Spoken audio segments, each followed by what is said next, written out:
कक्षा 10 गणित प्रश्नावली 3.4 के अंतर्गत आज हम प्रश्न नंबर दूसरे का तीसरे भाग से स्टार्ट करेंगे। और इसके जो पहला प्रश्न है और दूसरे का जो इसके दो भाग हैं वो हम पिछले वाले वीडियो में कर चुके हैं। और यदि आपने वो वीडियो नहीं देखा है तो आप वो वीडियो देख लीजिए, लिंक दे देंगे आपको डिस्क्रिप्शन में।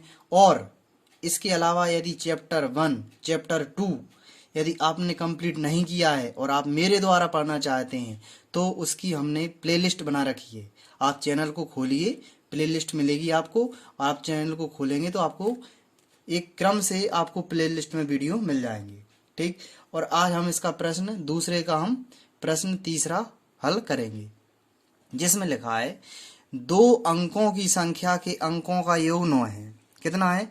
2 अंकों 9 है। कितना है? 2 अंकों की संख्या के अंकों का योग 9 है। इस संख्या का 9 गुना, क्या कहा उसने? इस संख्या का 9 गुना संख्या के अंकों को पलटने से बनी संख्या का दोगुना, तो वह संख्या क्या होगी? ठीक, इस तरह के प्रश्न काफी महत्वपूर्ण माने जाते हैं, क्योंकि ये प्रश्न थोड़े दिन से अलग हैं, क्योंकि इसमें हमें कुछ संख्या बराबर मानना पड़ता है। ठीक, तो हम इस प्रश्न को सबसे पहले हल करेंगे कि इसके करेंगे कैसे। ठीक, तो सबसे पहले हम यहाँ पर मानेंगे, इसे हम इकाई व दहाई में लेकर चलेंगे। किस में चलेंगे? हम कोई संख्या मानेंगे इकाई व दहाई में, तो हम लिखेंगे कि माना, तीसरा है इसका, माना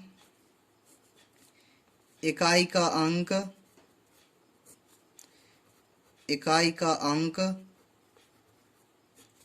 x है। ऐसा हम लेके चलेंगे, इकाई x अंक हो जाएगा व दहाई का अंक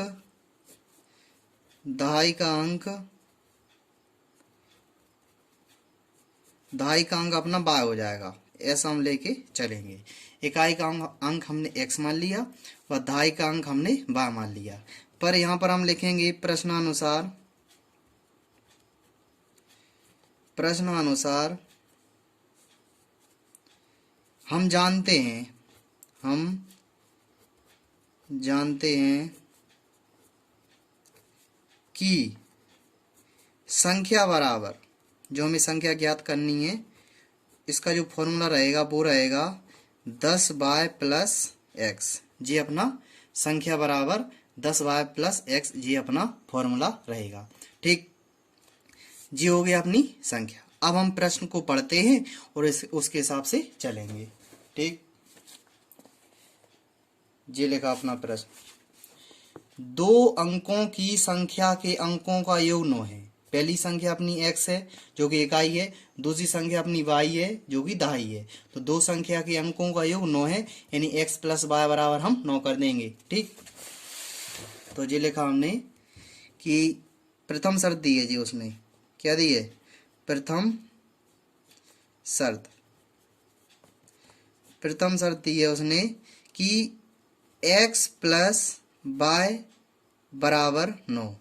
ये हमारा समीकरण नंबर पहला हो जाएगा। कौन सा हो जाएगा? समीकरण नंबर हमारा पहला हो जाएगा।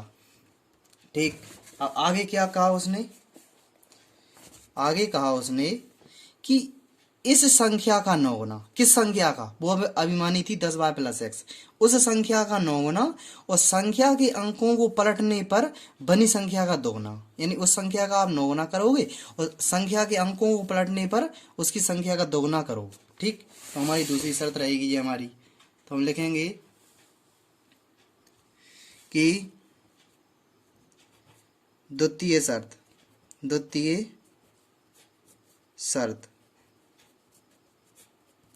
उसने कहा कि इस संख्या का 9 गुना, सो हमने कर दिया 10y प्लस x और इसका हमने कर दिया 9 गुना।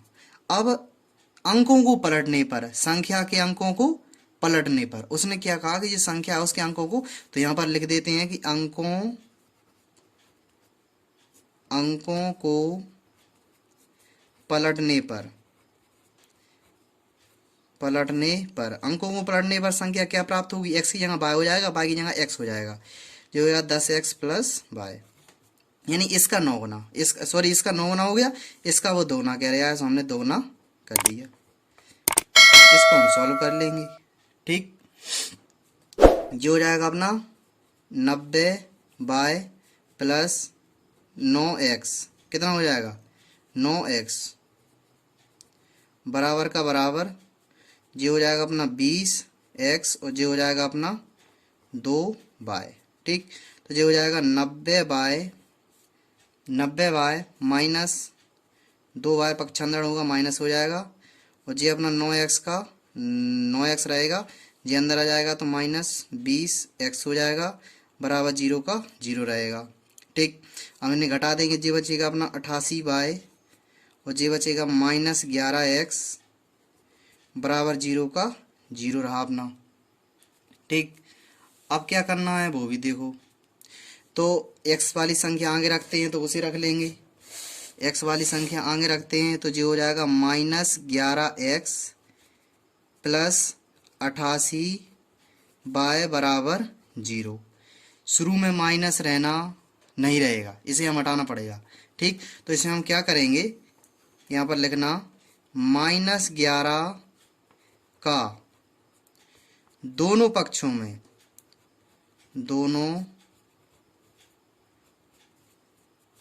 में भाग देने पर, ऐसा कर लो, भाग देने पर दोनों पक्षों का भाग, तो जी -11 से -11 कट जाएगा तो x बचेगा, और जी प्लस है, और देखो यहाँ पर लिखे जैसे 18y और इसमें हम -11 का भाग देंगे।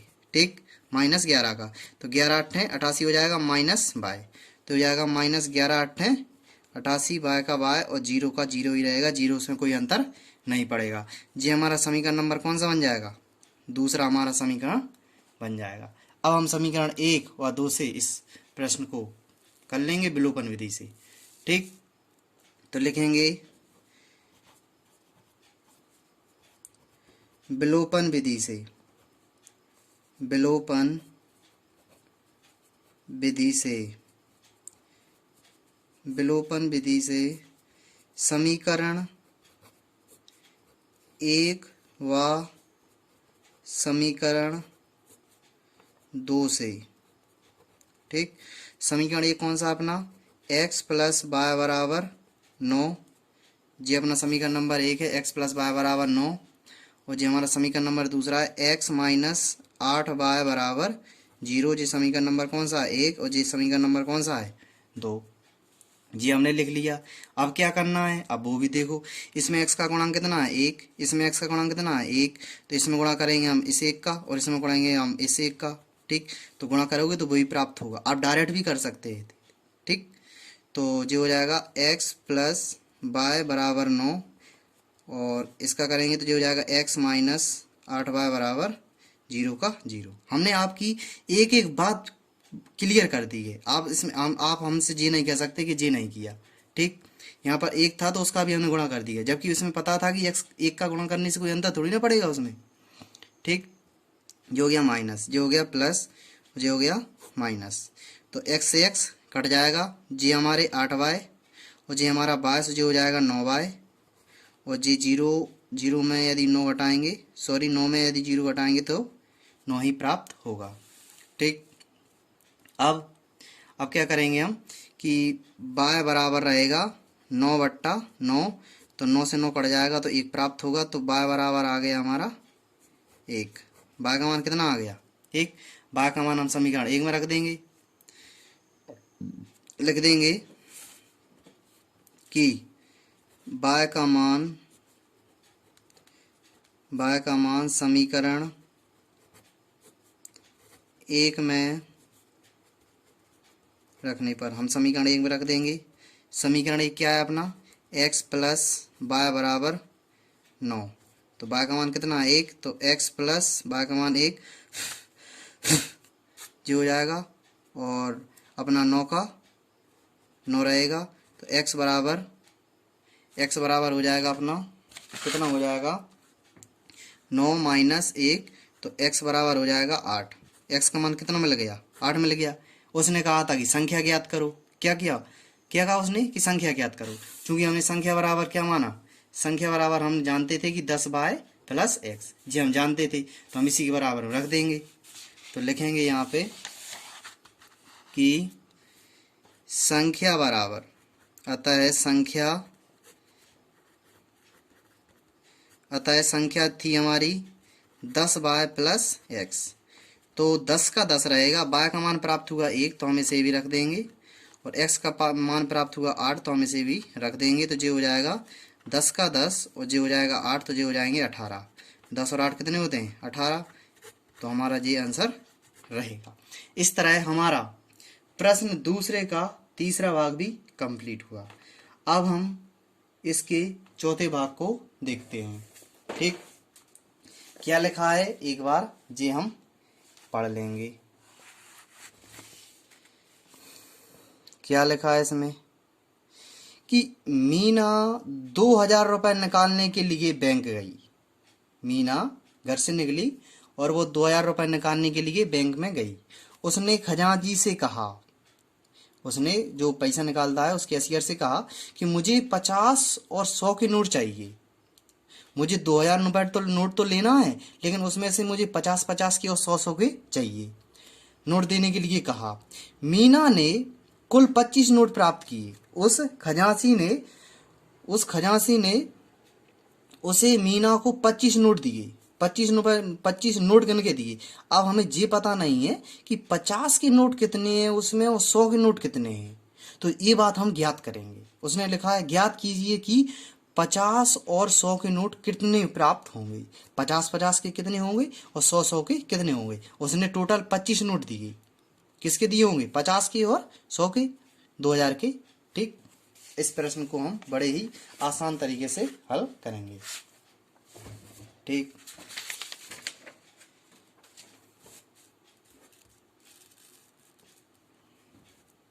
ये लिख लिया हमने प्रश्न चौथा। प्रश्न हमने चौथा लिखा और लिखेंगे कि माना 50 रुपए के नोटों की संख्या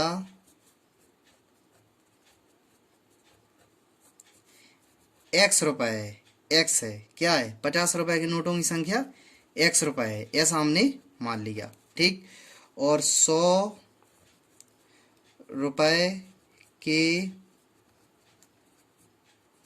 नोटों की संख्या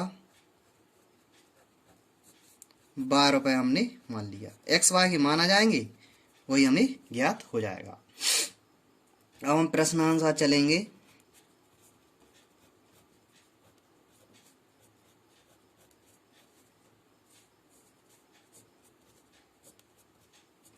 ठीक, तो एक बार पढ़ लेते हैं फिर से।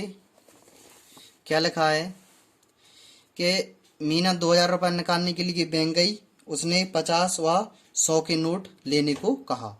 तो 50 को हमने x माना है, तो 50x प्लस 100y बराबर में हम 2000 कर देंगे। ये हमारा प्रथम शर्त हो जाएगी। ठीक है, प्रथम शर्त। उसने कहा, उसने 50 के नोट व 100 के नोट मांगे, टोटल 2000 रुपये में से। कितने में से? 2000 रुपये में से। अब हम इसमें 50 का भाग कर देंगे दोनों पक्षों में। 50 का भाग दोनों पक्षों में करने पर, दोनों पक्षों में ऐसे लिख देना। ठीक है, 50 का भाग दोनों पक्षों में। तो इसमें 50 का भाग करोगे तो जो x बचेगा, इसमें 50 करोगे, 50 दूनी 100 होता है तो 2y बचेगा, और 50 चौको 200 होता है तो जो हो जाएगा 40। ठीक, ये हमारा समीकरण नंबर कौन सा बन जाएगा? 1 बन जाएगा। कितना बन जाएगा? हमारा समीकरण नंबर 1 बन गया, बड़े ही आसान तरीके से। ठीक, अब हम इसके दूसरे समीकरण को देखेंगे। द्वितीय शर्त में भी उसने कुछ कहा है। द्वितीय शर्त में क्या कहा उसने, देखते हैं। उसने कहा मीना ने कुल 25 नोट प्राप्त किए। मीना ने कुल 25 नोट प्राप्त किए। अभी उसने 500 और 100 के नोट निकाले थे 2000। ठीक है, 2000 के 500 100 के नोट निकाले थे, टोटल में हमने 2000 कर दिया था दोनों का योग। अब उसने कहा कि कुल मिलाकर उसने 25 नोट प्राप्त किए। तो आप बताओ 25 नोट उसने प्राप्त किए, किस किस के किए होंगे? एक तो 50-50 के किए होंगे या 100-100 के किए होंगे। यानी 50 को हमने x माना है और 100 को हमने y माना है। क्या माना है? 50 को हमने x माना है, जे लिखा हमने 50 को हमने x माना है और 100 को हमने y माना है। तो उसने 25 नोट प्राप्त किए। अब उस 25 नोट के अंदर किस किस के नोट होंगे? 50 के होंगे व 100 के होंगे। बात क्लियर हुई ना? उस नोट के अंदर किस किस के नोट होंगे? 50 व 100 के। तो 50 को हमने x माना और इसको y माना, जो हो जाएगा x प्लस y बराबर 25 नोट प्राप्त किए। किसमें से? उसने 50-50 के व 100-100 के नोट प्राप्त किए। ये हमारा समीकरण नंबर दूसरा हो जाएगा। ठीक, यदि आपको कोई दिक्कत आती है तो वीडियो को एक बार रिवर्स करके देख लेना। ठीक, तो ये हो गया अपना। अब हम विलोपन विधि से हल कर देंगे, हमारे मान आ जाएंगे। ठीक, तो विलोपन विधि से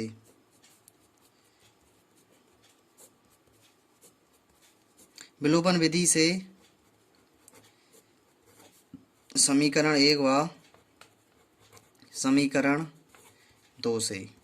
ठीक, समीकरण 1 व समीकरण 2 से। समीकरण 1 कौन सा है अपना? जे दिया, तो जो हो जाएगा x प्लस 2y बराबर 40 और जो हो जाएगा x प्लस y बराबर 25। ये समीकरण नंबर 1 है। जी हमें समीकरण नंबर दूसरा है। इसमें x का गुणांक 1 है, इसमें x का गुणांक 1 है। इस एक का गुणा आप इसमें करोगे, इस एक का गुणा आप इसमें करोगे, तो जी प्राप्त हो जाएगा x प्लस 2y 40 का 40। ठीक, और जी क्या प्राप्त होगा? ऐसा का ऐसा ही होगा। ठीक, तो जो हो जाएगा x प्लस y बराबर 25, माइनस माइनस माइनस चिन्ह बदल जाएंगे, x से x कट जाएगा, जी बचेगा y और जी बचेगा अपना कितना बचेगा? 5 बचेगा, एक आ जाएगा यहाँ पे, तो बचेगा 15। तो y का मान कितना आ गया? 15। y का मान 15 आ गया। और y को हमने क्या माना था? 100 रुपए के नोटों को हमने y माना था। तो हमें पता चल गया कि जो 100-100 के नोट होंगे वो 50-15 होंगे। ठीक, हमें तो एक तो बात पता चल गई ना कि 25 नोट में से हमारे जो 100-100 के नोट होंगे वो 15 होंगे। अब हम x का मान भी निकाल देते हैं। y का मान समीकरण 1 में रखने पर, समीकरण 1 में हम रख देंगे, जो हो जाएगा x प्लस 2y बराबर 40।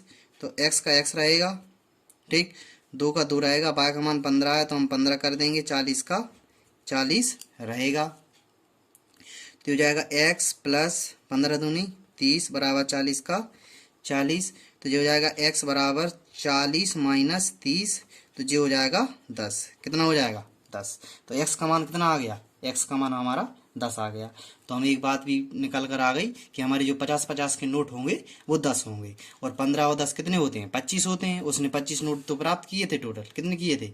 25। तो हमें पता चल गया कि 15 नोट होंगे वो तो होंगे 100-100 के, और जो हमारे 50-50 के नोट होंगे वो 10 होंगे। अब हम लिख भी देंगे यही बात। ठीक, लिखेंगे, अतः 50 रुपए के नोटों की संख्या,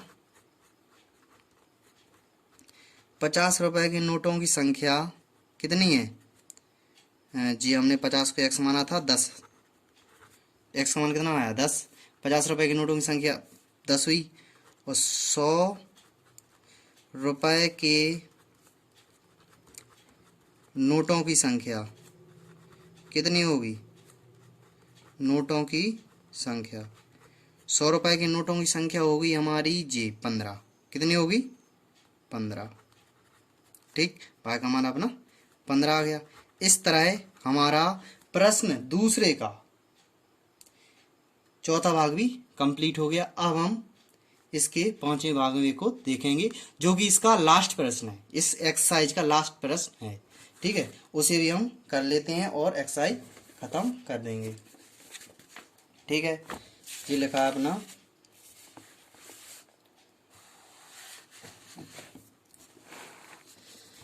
बड़ा अच्छा प्रश्न है जी। ठीक, किराए पर पुस्तकें देने वाले किसी पुस्तकालय का, किराए पर कोई पुस्तकें देता है किराए से, क्या कहा उसने कि किराए पर पुस्तकें देने वाले किसी पुस्तकालय का, किसी पुस्तक का प्रथम 3 दिनों का किराया तो नियत ही है। कितना है? प्रथम जो 3 दिन है, प्रथम जो शुरुआत से लेके जो 3 दिन, प्रथम मतलब शुरुआत से, पहले नंबर से, पहले दिन से, तो प्रथम 3 दिनों का किराया तो फिक्स है कि आपको 3 दिन का किराया तो फिक्स है। अब वो कितना भी हो वो हमें पता नहीं। ठीक है, तो प्रथम 3 दिनों का किराया फिक्स हो चुका है। ठीक, अब यदि आपने 3 दिन का किराया फिक्स हो गया और आपने 7 दिन के लिए कोई पुस्तक ली, तो क्या करोगे आप कि 3 उसमें माइनस करोगे, क्योंकि 3 तो फिक्स ही है, 3 तो नियत है, नियत किराया है, वो तो पहले से ही है। आपने यदि 7 दिन के लिए पुस्तक ली तो उसका 4 दिन का अतिरिक्त किराया देना पड़ेगा, क्योंकि 3 दिन तो उसने फिक्स कर दिए। ठीक, तथा उसके बाद प्रत्येक अतिरिक्त दिन का अलग अलग किराया है। सरता ने 7 दिनों तक एक पुस्तक रखने के लिए 27 रुपए अदा किए। सरता ने एक पुस्तक ली और 7 दिनों तक रखने के लिए उसे 27 रुपए देना पड़े, जबकि सुशी ने एक पुस्तक रखने के लिए, एक पुस्तक 5 दिनों तक रखने के लिए 21 रुपए अदा किए। तो हमें बताना है नियत किराया, प्रत्येक अतिरिक्त दिन का किराया क्या होगा। नियत किराया बताएंगे और हम प्रत्येक अतिरिक्त दिन का किराया हम बता देंगे। ठीक, तो इसे भी हम करेंगे।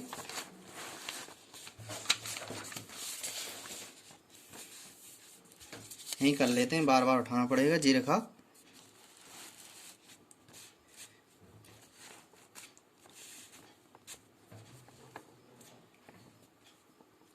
जी रहा अपना प्रश्न 5वां। तो हमने लिखा माना नियत किराया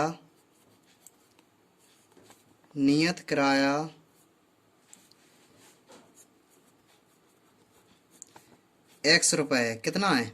x रुपए, तथा प्रतिदिन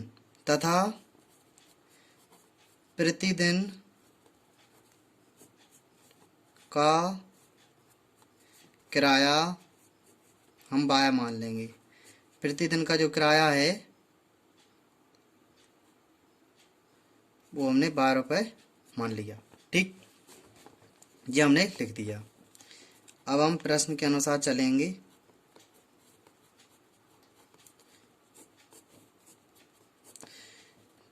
उसने कहा प्रथम तीन दिनों का किराया तो उसने नियत रखा है। ठीक, और सरिता ने 7 दिनों तक एक पुस्तक रखने के लिए 27 रुपए अदा किए। तो नियत किराया तो फिक्स है 3 दिन, तो हमने नियत किराया को फिक्स कर दिया। ठीक, अब उसने 7 दिन के लिए एक पुस्तक रखने के लिए 27 रुपए अदा किए। 7 दिन के लिए एक्स तो उसका फिक्स हो गया, इसका मतलब है 3 दिन उसके फिक्स हो चुके हैं ऑलरेडी। उसके 3 दिन तो नियत थे, तो इसमें से जो 3 दिन रहेंगे वो इसमें रहेंगे, तो बचेंगे कितने? 4 बचेंगे। आई ना बात समझ में? ठीक, 3 दिन तो इसमें फिक्स थे, तो 3 दिन इसमें फिक्स हो चुके हैं। अब रहेंगे अपने 4, क्योंकि 7 में से यदि हम 3 घटा दें तो 4 मिलते हैं और ये हो जाएगा बाय। और कितने रुपए अदा किए? 27 रुपए। ये हमारा समीकरण नंबर कौन सा हो जाएगा? पहला। ठीक, बात क्लियर हो रही ना? ठीक, जबकि सुशी ने एक पुस्तक 5 दिनों तक रखने के लिए कहा। ये हमारा प्रथम शर्त हो जाएगी, ऐसा लिख लेना, प्रथम शर्त। ये हमारी रहेगी प्रथम शर्त। ठीक, अब द्वितीय शर्त में देखेंगे।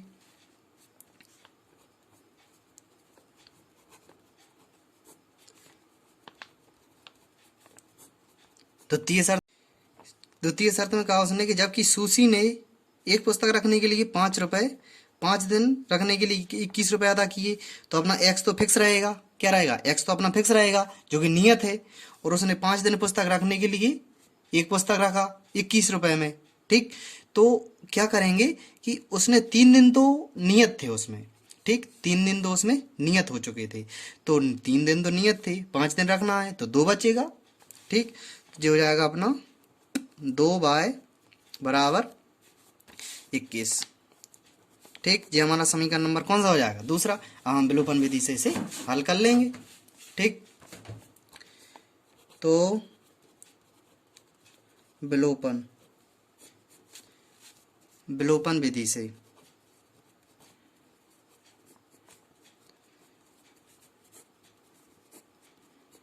विलोपन विधि से हम इसको हल भी कर लेंगे। ठीक, इसको रख लेते हैं साइड।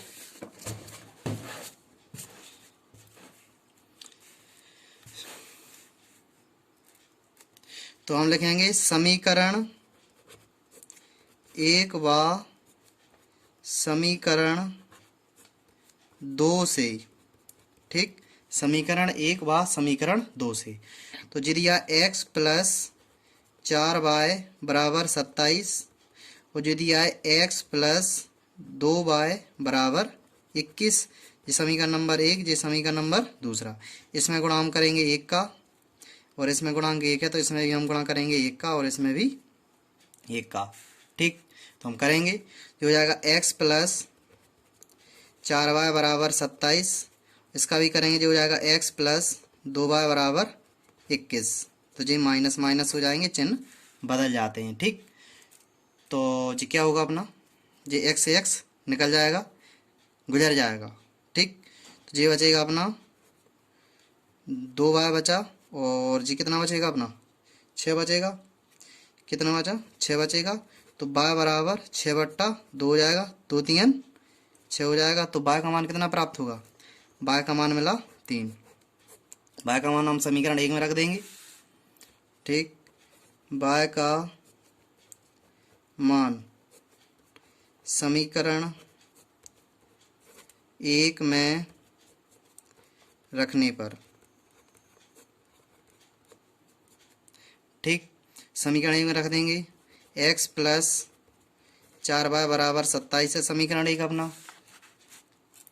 तो हो जाएगा x प्लस 4 गुणा 3 बराबर 27, x प्लस 4 तिया 12 बराबर 27। तो x बराबर 27 माइनस 12, तो x बराबर हो जाएगा 5 घटेगा, जे 2 घटेगा तो बचेगा 5, जे बचेगा अपना 15। कितना बचेगा? 7 में से 2 गए जाएंगे 5 बचेंगे और 2 में से 1 जाएगा तो 1 बचेगा। तो हम लिख देंगे। ठीक, नियत होगा जो वो 15 होगा और जो अतिरिक्त होगा वो प्रतिदिन का होगा वो 3 हो जाएगा। अतः नियत किराया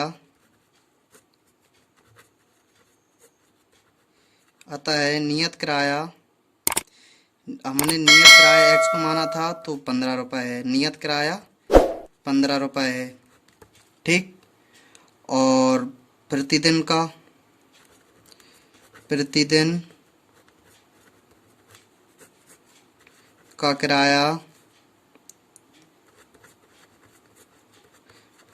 किराया हो जाएगा 3 रुपये। कितना हो जाएगा? 3 रुपये। इस तरह हमारा प्रश्न दूसरे का 5वां भी कंप्लीट हो गया और हमारी सारी एक्सरसाइज खत्म हो चुकी है। ठीक, इसके जो प्रश्न थे वो हम सारे करा चुके हैं। और एक बात हम आपको बता दें, यदि फिर भी आपने चैप्टर 1 और चैप्टर 2 कंप्लीट नहीं किया है तो उसकी हमने प्लेलिस्ट बना रखी है, आप प्लेलिस्ट खोलो और अपनी तैयारी पूरी कर सकते हैं। ठीक, और मेरी समझाने में यानी कुछ कसर रह गई हो, ठीक, तो आप हमें बता देना, हम आपको फिर से कुछ बता देंगे कि आपको जी समझ में नहीं आया, ये हमने जी गलत बताया है। ठीक है, यदि कुछ गलत बताया है तो हम वो स्वीकार करेंगे।